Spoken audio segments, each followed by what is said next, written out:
이사야 28장부터 35장까지는 복에 대한 그런 내용을 다루고 있습니다.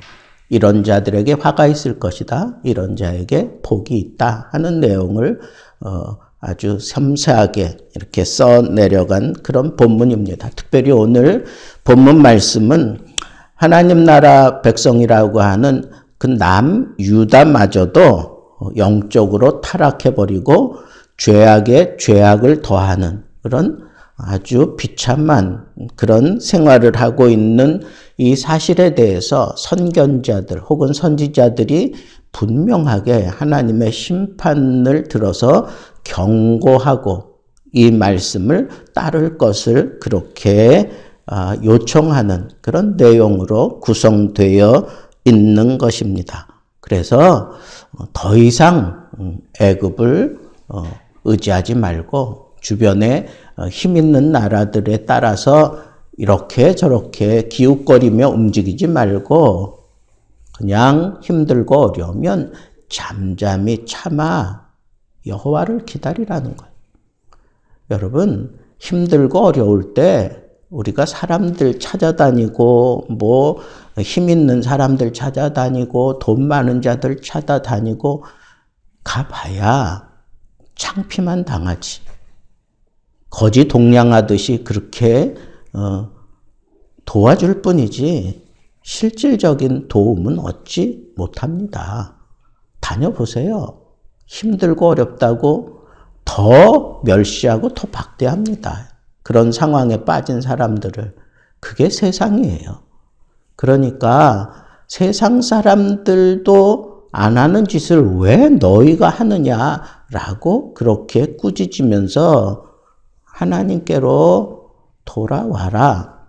그리고 정말 힘들고 어려울 때 하나님의 백성이라면 잠잠히 참아 기다릴 줄 알아야 된다 하는 그런 메시지가 담겨져 있습니다. 이사야가 활동하던 그 시대의 근동 지역은 이 애굽이 세계를 지배했어요. 그럴 수밖에 없는 게 거기는 나일강이 있어가지고 음식이 많고 그래서 지혜자들이 거기 모여 있고 그래서 사람들이 지혜를 얻으려고 또 곡식을 얻으려고 또 무역하려고 이 애굽을 대상으로 사람들이 몰려들던 시대입니다. 그러나 애굽도 강성한 때가 있고 또 약해진 때가 있기 마련이에요. 일어나고 또 엎어지는 그런 시대가 반드시 있기 마련이거든요.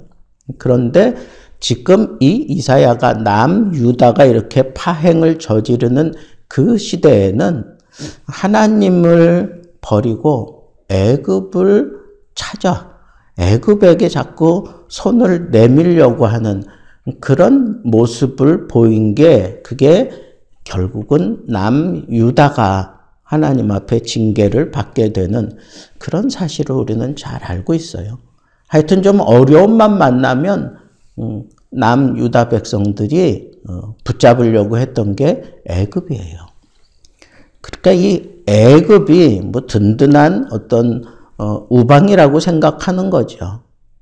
그런데 지금 이 시대는 히스기야의 아버지 아하스가 이 애굽을 의지하지 않고 오히려 이제 막 일어나고 있는 그런 신흥 강국인 아수르가 막 강렬하게 지금 이렇게 커지고 있는 그런 상황입니다. 그래서 이 아수르가 점점 이 서쪽으로 이렇게 내려오면서 애굽에 가까이 가고 있는, 집어삼키려고 가까이 가고 있는 그런 때에 이 유다는 어떤 때는 아수르를, 어떤 때는 애굽을 이렇게 자꾸 의지한단 말이에요. 나중에는 이 아수르의 그 히스기야는 정면으로 이제 대항을 하죠. 아수르를 배척을 하고.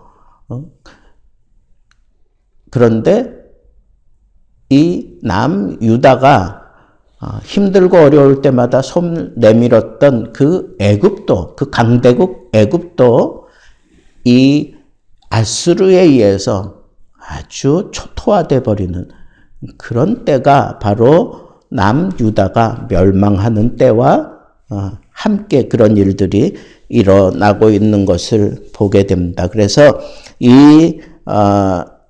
그 신흥 강국으로 막 떠오르는 이 아수르가 막 서진으로 내려오면서 서진 정책을 펼치면서 애굽을 집어삼키고 막 이제 이런 정책을 펼쳐가니까 사람들이 이제 애굽을 버리고 아수르에게 이제 조공을 드리고 아수르와 화친하고 남유다 아하스 왕 히스기야의 아버지도 이 친아수르 정책을 펼쳐요.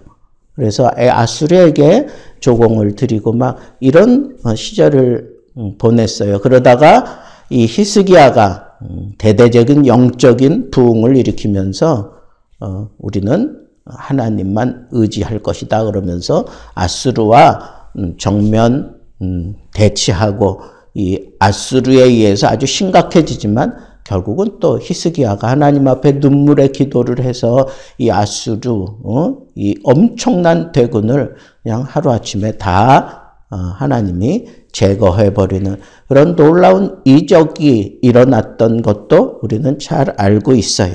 그런데 어쨌거나 이렇게 주변의 나라가, 세상 나라는 다 그런 것 같아요. 일어났다가 또 사그라들고, 일어났다가 사그라들고 그러는 거예요. 여러분, 미국이라고 천년만년 갈까요? 성경에는요, 이 아마겟돈 전쟁이 있을 때 동방의 모든 군대들이 다 그 자리에 모여들어요. 근데 서방의 강국인 미국에 대한 그런 언급조차 없어요. 그래서 학자들이 아마 그때 이 대대적인 기후 변화나 이런 거에 의해서 그냥 전쟁도 안 하고 그런 천재지변에 의해서 사그라들고 말 수도 있다라고 그렇게 해석하는 학자들도 있어요. 근데 그게 그럴 수도 있겠다 하는 생각이 드는 게 여러분 가만 보세요. 뭐 카나다나 미국의 산불 같은 게 한번 나면 그거 끄지 못해요. 예? 그거 끄지 못한다고. 전쟁이 일어나면 그거 대비하고 뭐 전쟁 물자들도 많고 그래서 승승장구하고 그럴 수 있을런지 모르지만 뭐 지진이 일어나고 막 기후 변화로 인한 심각한 그런 태풍 이런 것들로 인해서 그냥 한 나라가 옴팍 그냥 사라지고 새로운 땅이 생겨나고 이러는 건 그건 막을 수가 없는, 인류가 막을 수가 없어요. 그런데 그런 심각한 변화가 그 땅에 있을 것이다 라고 하는 그런 조심스럽게 예언을 점치는 사람들도 많아요. 요한계시록에 의해서. 그럴 정도로 나라는 일어났다가 사그라드는 게 그게 역사예요. 그런데 사람들은 눈에 보이는 그 힘을 따라 움직인단 말이에요. 눈에 안 보이는 하나님을 의지하고 하나님을 붙잡아야 되는데 눈에 보이는 힘을 따라 자꾸 움직이는데 언약 백성인 하나님의 백성이라고 자부하는 남유다마저 이렇게 친아수르 정책을 펼쳤다가 이제는 또 친아수르에서 벗어나서 아수르가 막 압박하니까 애굽과 손을 잡으려고 해요. 그럴 때 어떤 일이 일어나요? 아수르가 애굽을 완전히 초토화시켜요. 그래서 그 애굽을 의지하려고 했던 나라들이 아주 망신을 당하고 아주 심각한 그런 파멸을 경험하게 되는 게 이 시대 이사야 선지자가 예언해 놓은 그 시대의 실상이란 말이에요. 그런데 그런 조만간에 있을 일조차 가늠하지 못하는 게 사람이에요. 그래서 눈에 보이는 힘을 따라 움직인다는 거예요. 여러분, 그럴 때마다 선지자들이 경고를 해요. 선견자들이 경고를 한다고. 그 경고의 내용이 뭐예요? 딱 하나예요. 너희가 하나님께 묻지 않고 애굽을 찾아가 손을 내밀었다. 하나님의 말씀을 무시하고 하나님의 말씀을 버리는 거예요. 하나님 말씀 따르지 않는 거예요. 여러분, 멸망의 가장 두드러진 그런 현상은 말씀과 멀어지는 거예요. 말씀을 지키지 않는 거야. 말씀을 떠나는 거예요. 여러분, 내가 힘들고 어려울 때 말씀을 보고 싶어 하고 말씀을 붙들려고 하고 말씀 생각난 대로 살아보려고 막 발버둥 치고 그러면 그 사람은 살아요. 그 사람은 하나님이 책임져 주는 사람이 틀림없어요. 그런데 힘들고 어려울 때마다 하나님의 말씀은 아랑곳하지 않고 그저 눈에 보이는 대로 힘이 있는 것 같은 사람 따라가고 돈이 많은 것 같은 사람 따라가고 또 사람들이 우르르 몰려가는 거기에 따라가고 여러분 이게 우리 예수 믿는 사람들의 실상이다 이거예요. 지금 그걸 고발하는 거예요. 그걸 고발을 해요. 여러분 영적으로 눈이 어두워지면 가까이 계시는 하나님을 보지 못해요. 육신의 눈에만 보이는 대로 움직이는 게 그게 믿음을 가졌다고 하는 사람들의 일반적인 모습이라는 거예요. 정말 어려움을 겪을 때 진가가 드러나는 법이에요. 참 믿음은 이런 어려움이 있을 때 진가가 드러나는 거예요. 그런데 그 진가를 붙들고 그 진가를 보여줄 수 있는 사람은 모두 다 말씀을 붙잡은 사람들이에요. 말씀을 떠나지 않는 사람이에요. 말씀대로 살아보려고 발버둥 치는 거예요. 역사를 살펴봐도 그렇고 개인적으로 내가 경험한 바도 그래요. 말씀이 내 가슴에 꽂혀서 당장 죽을 것 같은데 내일 뭐 어떻게 될지도 알지 못하는 그런 상황이 지금 코앞에 있는데 희한하게 하나님이 그때 말씀을 내 가슴에 팍 꽂아 넣는 거예요. 그 말씀을 붙들고 일어나면 사는 거고 그 말씀도 외면해 버리면 그 사람은 그냥 파멸의 길로 들어가는 거예요. 이게 성경에 계속해서 반복하여 나타나는 선지자들의 경고예요. 여러분 힘들다고 생각 들어요? 그때 이 말씀과 씨름하세요. 이 말씀을 붙드세요. 이 말씀대로 한번 해보세요. 그러면 놀라운 일이 일어납니다. 그렇게 되어 있어요. 왜? 말씀은 살아있는 말씀이에요.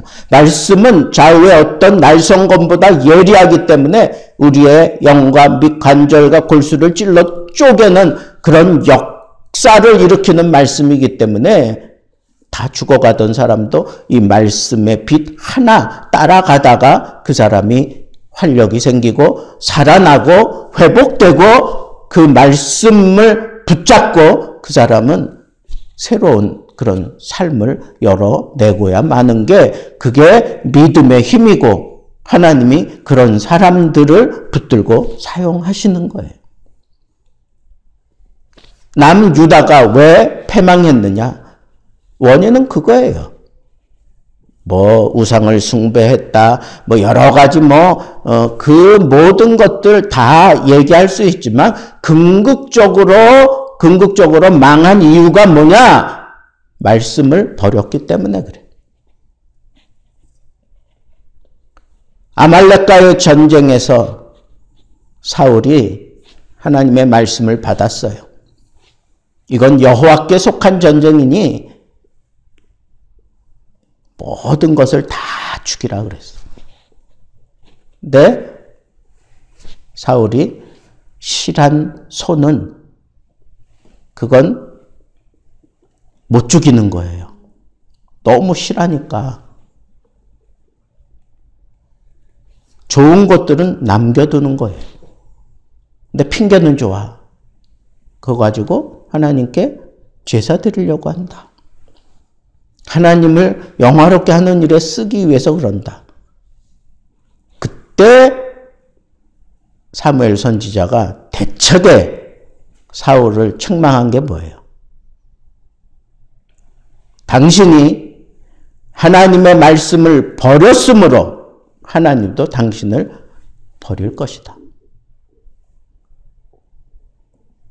이게 말씀이 우리에게 계속해서 모양을 바꿔가면서 우리 가슴에 새기고 있는 거예요. 기억하세요. 말씀을 붙들면 살고 말씀을 포기하면 나는 죽는 거예요. 힘들고 어려운데 말씀이 내 가슴에 꽂혔다? 그건 살은 거예요. 살은 거야. 어떻게? 몰라. 하나님이 해결하셔. 하나님이 구하셔. 하나님이 해결하려고 그 사람 마음속에 말씀을 심어 놓은 거예요. 어떤 경우에는 뭐 다 같이 뭐 홍수가 와가지고 농작물들 싹 그냥 못 쓰게 됐어요. 근데 제가 있던 교회에 어느 한 집사님은 이 생물을 취급하는 분인데 이상하게 그 홍수가 오기 전에 햇빛이 뭐 쨍쨍 나고 그러는데 이상하게 가서 배추를 사다가 창고에 갖다 놓으라는 그런 도전을 받은 거예요. 그걸 분명히 하나님의 말씀으로 자기는 들었대요.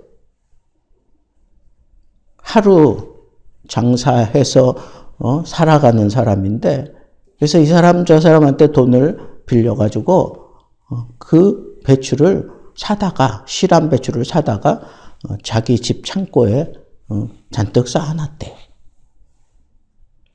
가족이 제일 먼저 뭐라고 막 쿠사리를 주고 도대체 뭐 하는 짓이냐고 이게 생물을 그날 다 팔아버려야 되는데 이렇게 쨍쨍 해가 나고 막 이러는데 왜 이 사재기를 하냐고 막 뭐라고 그런 거예요. 근데 자기 마음속에 이게 말씀으로 들려온 거야. 하여튼 말씀으로 뭔가 기도를 하다 그랬는지 뭔가 분명히 이건 하나님의 말씀이다 라고 하는 그런 확신이 들어서 정말 여기저기 돈 빌려서 가족들도 이해하지 못하는 그런 일을 지금 행한 거예요. 근데 놀라운 일이 그 다음날 큰 비가 내리고 막 완전히 싹 홍수가 나서 걷어가 버린 거예요.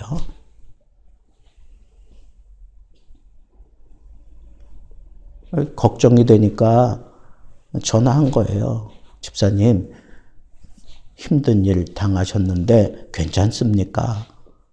그랬더니 목사님 말도 마십시오. 하나님이 나에게 큰 복을 주셨습니다. 무슨 소리입니까? 그랬더니 상황을 설명을 하는데 그런 일이 있었던 거예요. 그래서 그때 배추값이 금값이었어요. 제 기억으로는 한 30배 정도 돈을 주고 팔았다고 그랬어요. 1년 농사를 짓는 사람 같으면 그냥 1년 벌이를 다 한 것 같은 그런 놀라운 일을 경험했다고 그렇게 신방 갔더니 간증을 하더라고요.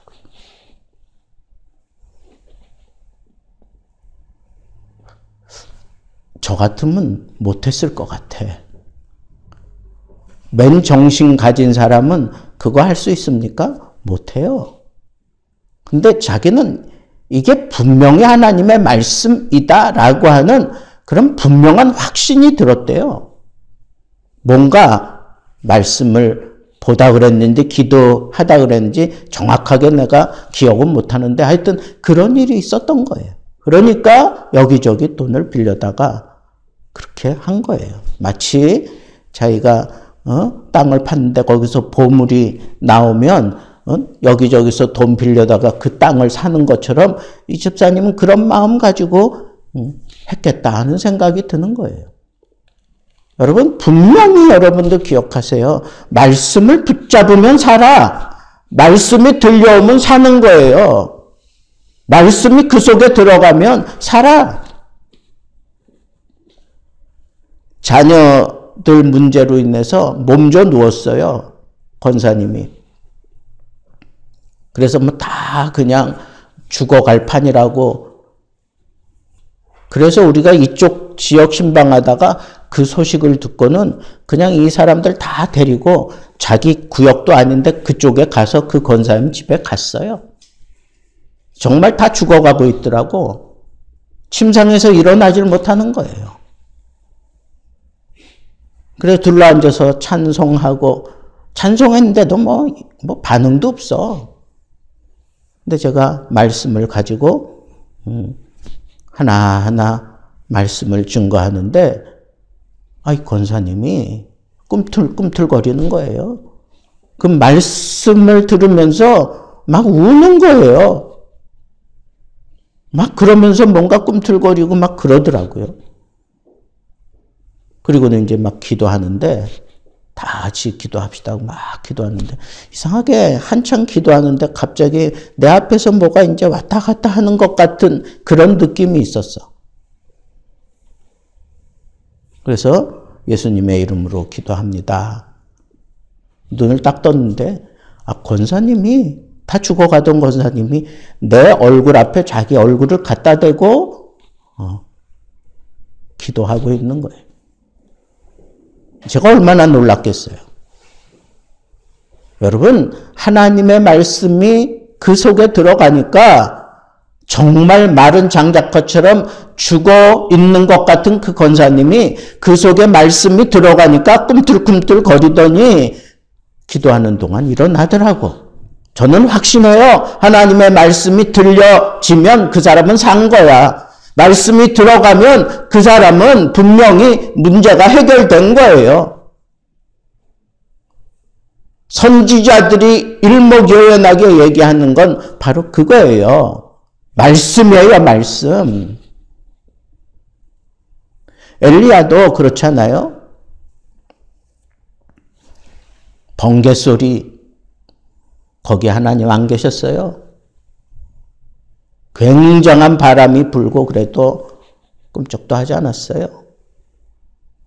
근데 예상치도 못했던 세미한 음성이 들려질 때 그때 하나님이 계심을 알고 그가 굴에서 밖으로 나와서 여러분 하나님의 말씀 조용하게 들려지는 그 하나님의 말씀에 소망이 있고 생명이 있는 겁니다. 오늘 말씀의 핵심은 그거예요. 더 얘기할 게 많지만 저는 이 한 말씀만 여러분들 가슴에 딱 그냥 심어 놓으라고 그냥 여기서 그냥 마칠 거예요.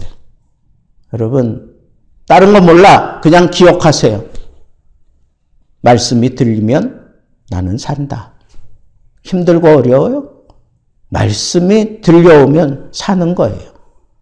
말씀을 읽고 싶어하고 말씀을 듣고 싶어하고 말씀을 외우고 싶어하고 말씀을 들여다보고 싶어하고 사람들은 다 손가락질을 해. 지금 말씀 볼 때냐? 여기저기 다니면서 이 문제 해결해야지. 아니요, 그게 아니에요. 하나님의 말씀이 들려오기 전까지 움직이지 말라고. 무엇이 너희의 힘이라고 그랬어요? 잠잠히 참아 기다리라고. 뭘? 하나님이 너희에게 말씀하실 때까지, 말씀이 들려올 때까지 잠잠히 참아 기다리세요. 그리고 사모하세요. 하나님의 말씀이 들어오면 해결된 거예요. 하나님 말씀이 들어오면 산 거예요. 이 진리를 여러분들이 붙들고 말씀과 씨름하며 말씀 읽는 일에 최선을 다하고 말씀 듣는 일에 정성을 다하고 말씀을 서로 나누고 그 말씀이 내 삶 속에서 나를 주장해 갈 수 있도록 늘 말씀으로 나를 무장할 줄 아는 그런 지혜로운 말씀의 사람들이 되어서 이 세대가 나를 어떻게 흔들어도 나는 말씀 붙들고 늘 승리하는 그런 사람 되기를 우리 주님의 이름으로